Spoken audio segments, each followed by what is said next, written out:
Hey guys, it is Miss Washington. Welcome back to my channel.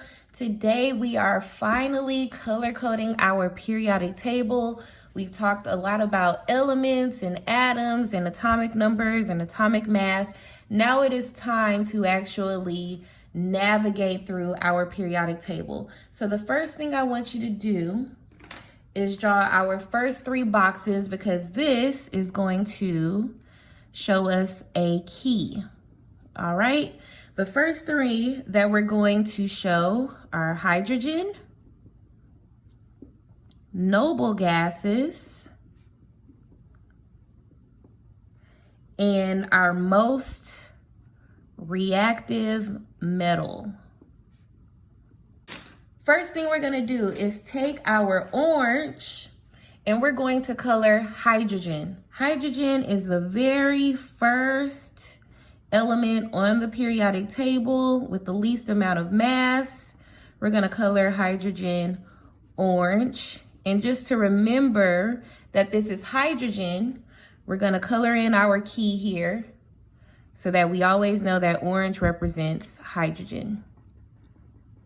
The big dogs of the periodic table are our noble gases. So we're gonna take a dark green and we're gonna go down this group of elements right here. These are all gonna be our noble gases, okay? And I told you that noble gases is who's everyone wants to be like because they have 8 valence electrons. These are the top notch, the cream of the crop of the periodic table. Color those all green.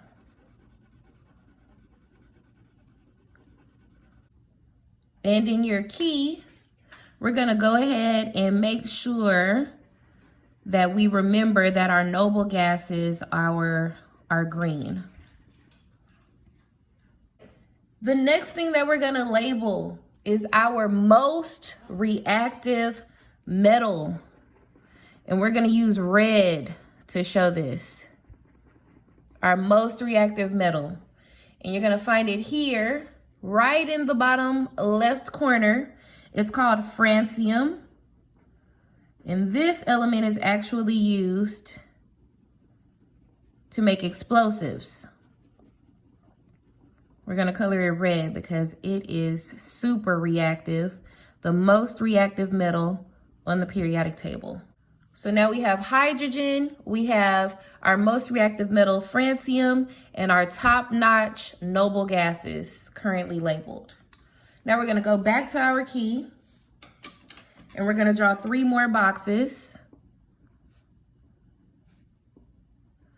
And we're gonna label them most reactive nonmetal, our metals, and our metalloids.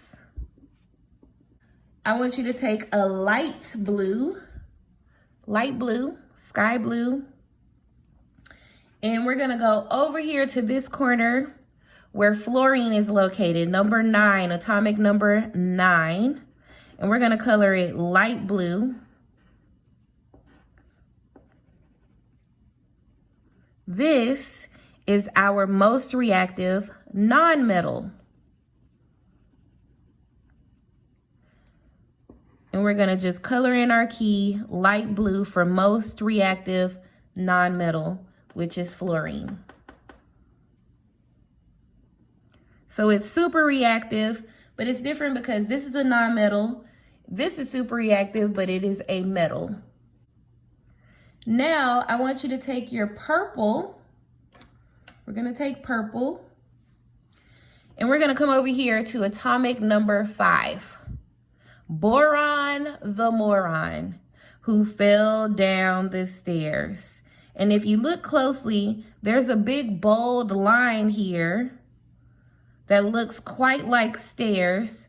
We're gonna outline that line in purple all the way down the stairs because boron the moron fell down the stairs and created what is called the metalloids.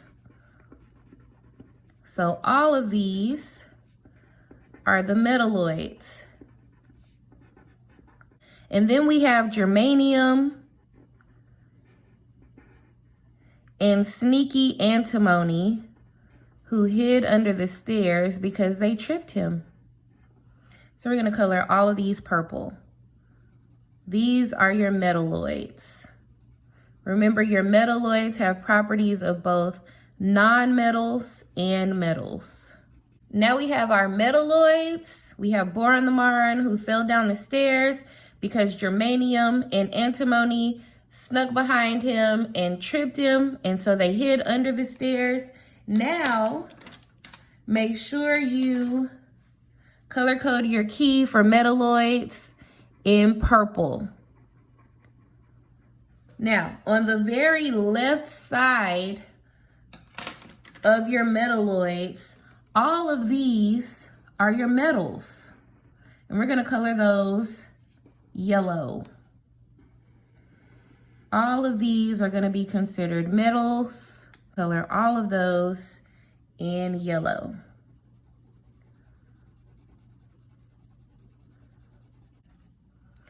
These are also metals.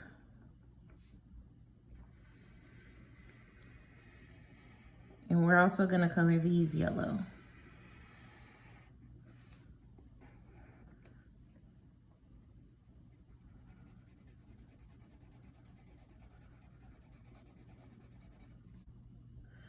Okay, now that we're done with coloring our metals yellow, we're gonna make sure we remember that with our handy dandy key, that all of the metals are labeled or colored in yellow.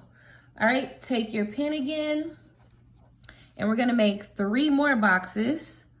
1, 2, and 3, and you're gonna label them non-metals,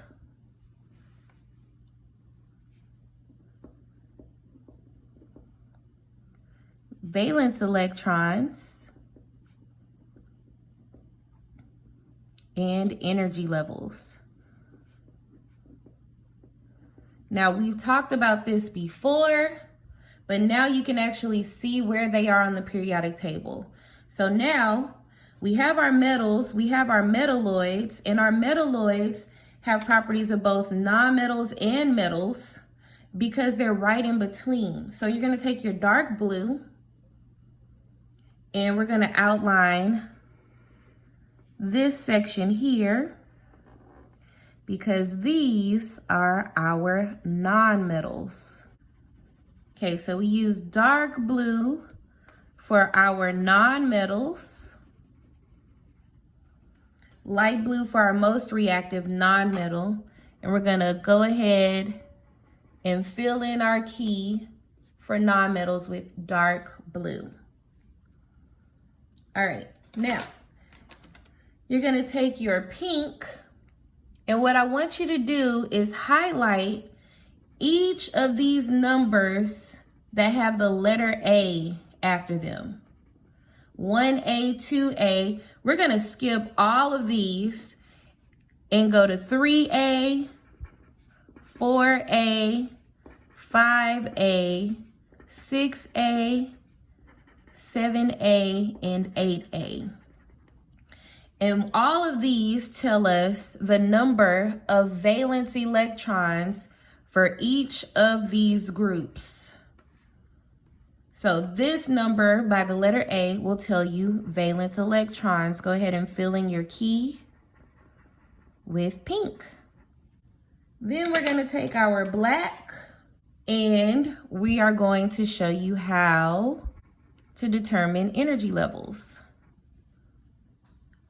So these numbers on the side are called periods.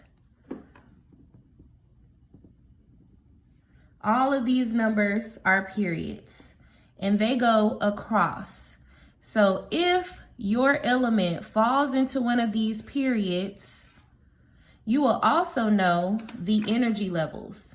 If they're in period 1, they're going to have 1 ring. If they're in period 2, they're going to have 2 rings.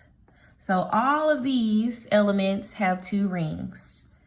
If they're in period 3, they have 3 rings. All of these have 3 rings.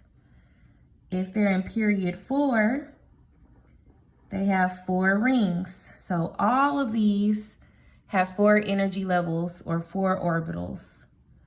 If they're in period 5, 5 rings. All of these have 5 rings. Period 6,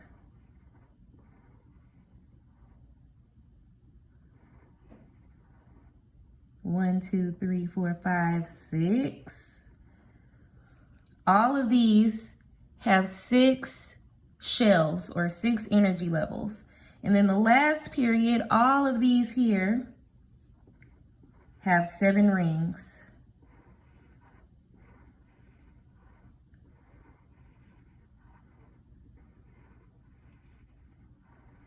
So now you know, just by looking at your periodic table, if you look at hydrogen, oh, it has 1 ring because it's in period 1. Oh, lithium has 2 rings because it's in period 2. Oh, rubidium has 5 rings because it's in period 5. Same thing for your valence electrons. These are called groups. And they go up and down. Periods go across. So left and right. Okay, these are all the periods, they go across.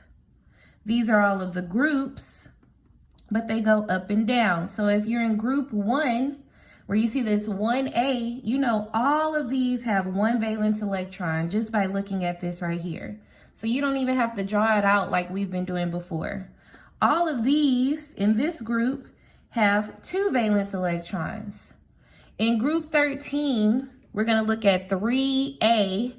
All of these elements here have 3 valence electrons. All of these have 4 valence electrons. But the group number is at the top. Group number. So group 1, group 2 is group 13. They have 3 valence electrons. Group 14, 4 valence electrons. Group 15, 5 valence electrons. And of course, our noble gases, everyone wants to be like, they are in group 18, but they all have 8 valence electrons with the exception of helium. Remember, if you have 1 or 7 valence electrons, you are very reactive.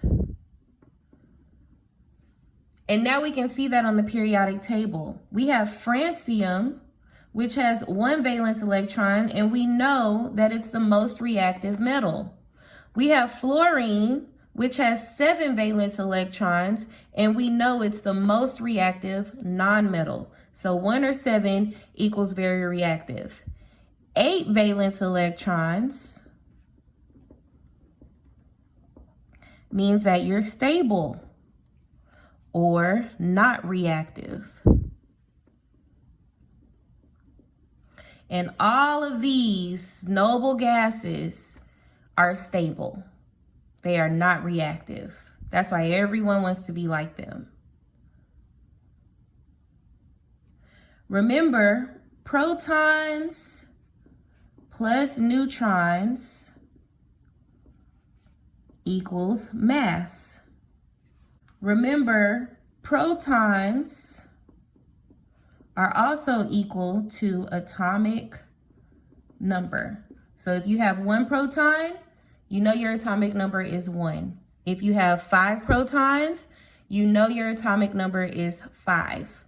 If your atomic number is 9, you know you have 9 protons. Okay, so this gave you the categories for our hydrogen, our noble gases, our metals, nonmetals, metalloids, and noble gases. It tells you the energy levels by period.